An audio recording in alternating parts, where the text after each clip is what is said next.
You ask Tiger to solve.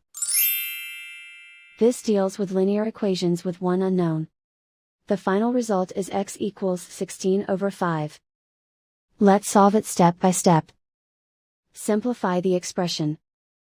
Expand the parentheses. Multiply the coefficients. Simplify the arithmetic.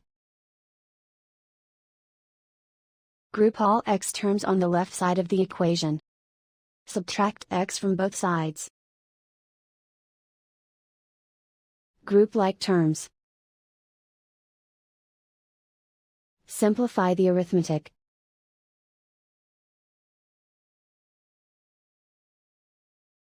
Group all constants on the right side of the equation. Subtract 80 from both sides. Simplify the arithmetic.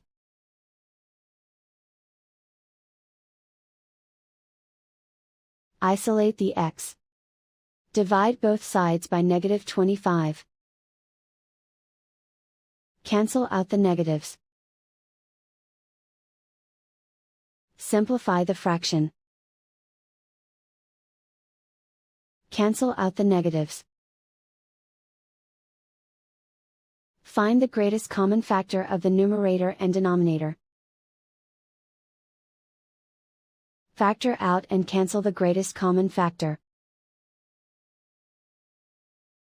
And so the final result is x equals 16/5.